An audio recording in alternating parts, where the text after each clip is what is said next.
Hi. Again, I've been absent for a few days. I've been busy, and I really don't know what to say. I feel like I'm in the midst of such major changes. I don't know which end is up and which is down. And so I just thought I'd touch bases and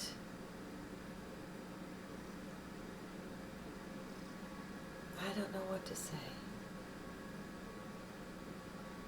I watched a video, most of it, put out by Jessica Mystic, Jessica Schaub, and it was on elephants from a sanctuary in Thailand.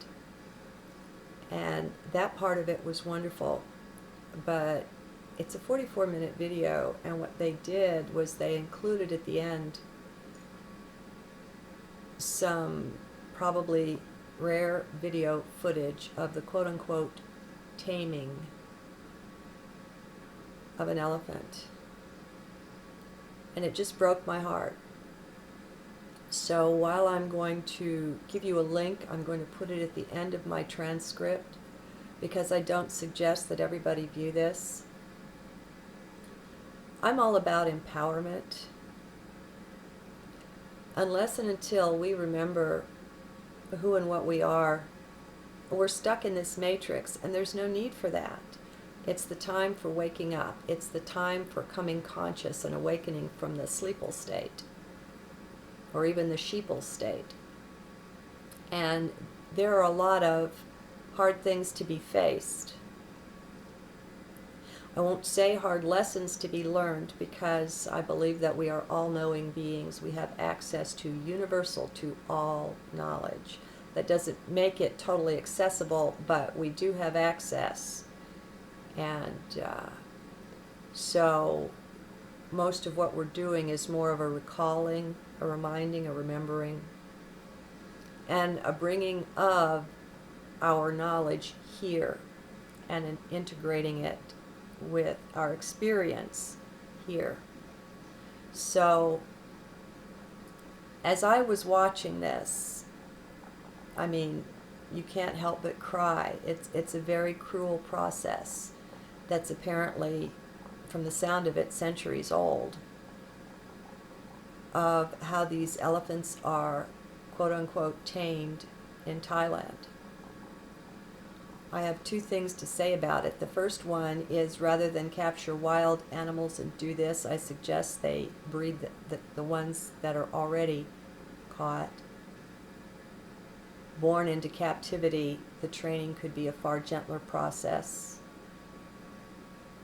And what's the other thing I want to say? Okay, I really, I feel like a mother hen right now. Like, I wish I could enfold you all under my wings and protect you, but that's silly. All I can do is make some suggestions, and one of them is to be in heart. When you watch, stay strictly out of your mind. Be in heart. And the other one is, before you even watch, this is what came to my rescue as I was watching. I reminded myself of who I am. I am divinity robed in flesh. I am a powerful being. And as you watch, what I was doing was I was reaching out to enfold all elephants, every one of them, in a very deep love. And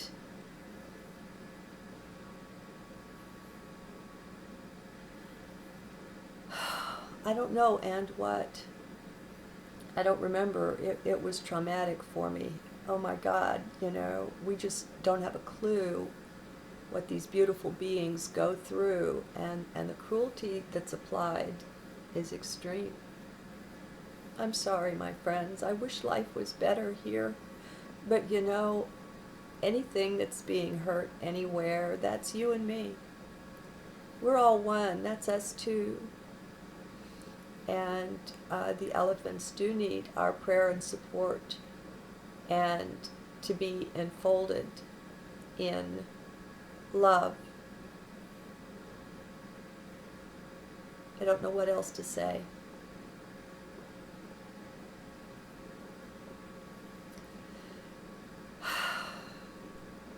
You know, it's all a story. But that's from the higher dimension. While we're here, and to those of us that are here, it doesn't seem like that, because of how badly we lost connection to reality, to who we really are. And so we get to believing things, and we get to taking things far more seriously sometimes than is useful or appropriate.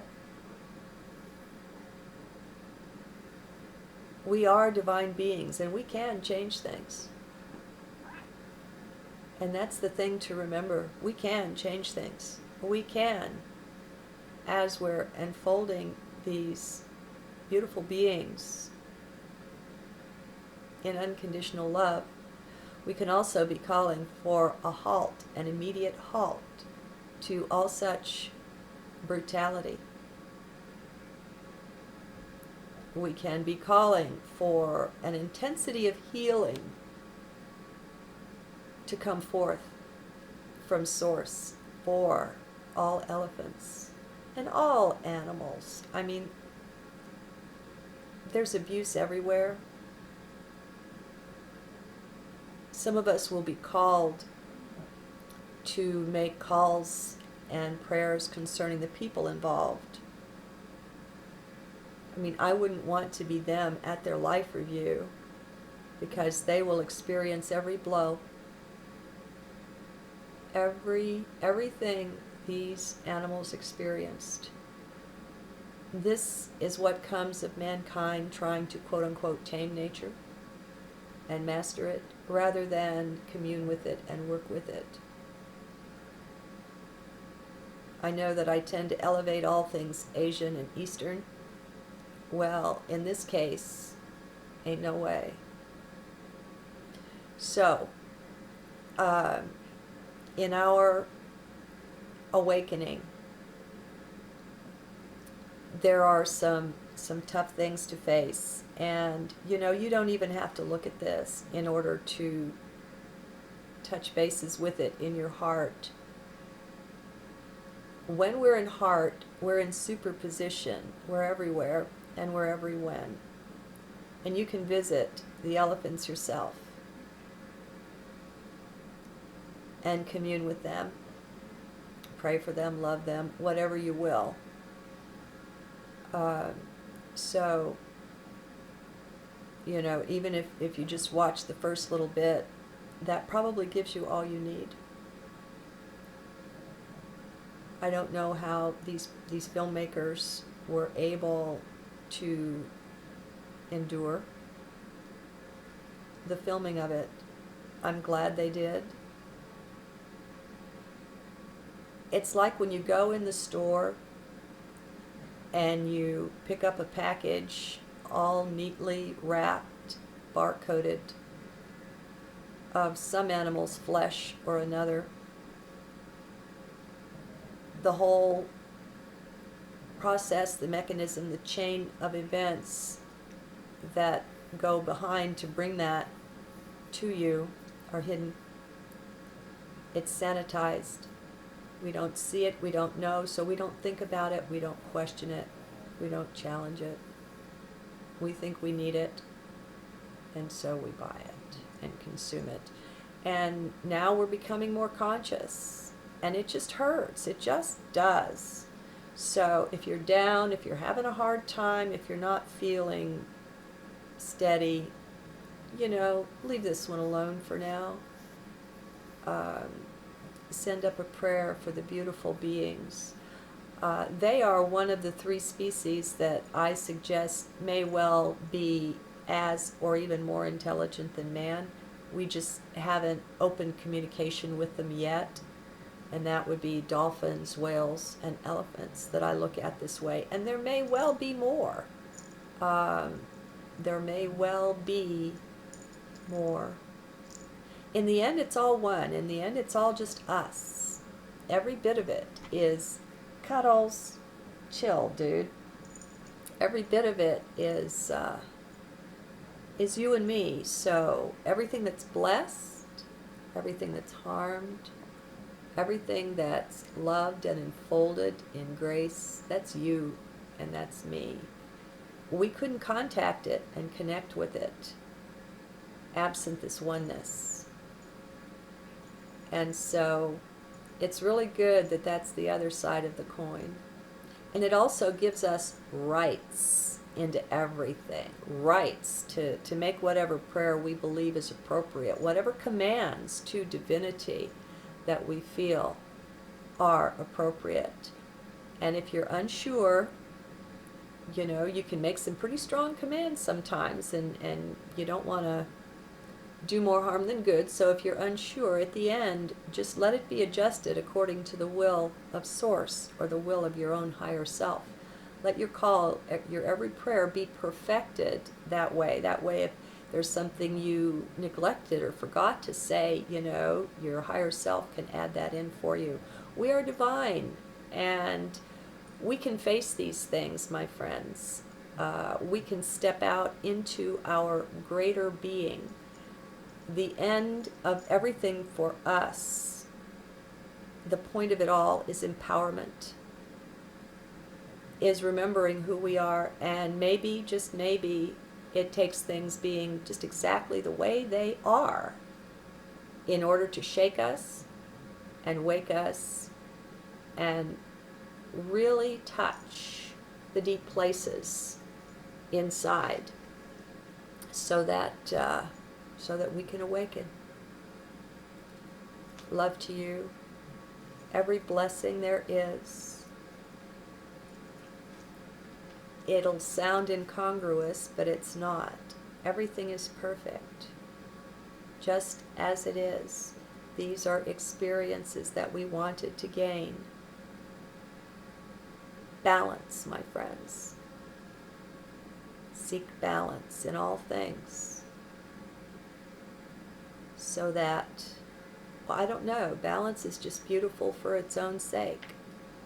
We are combo beings. We have a certain duality that's built in of the light and the dark. We all have a dark side and a light side, and it's what makes us the divine beings that we are. Believe it or not, Source, you know, this darkness also exists within Source. Source is all that is.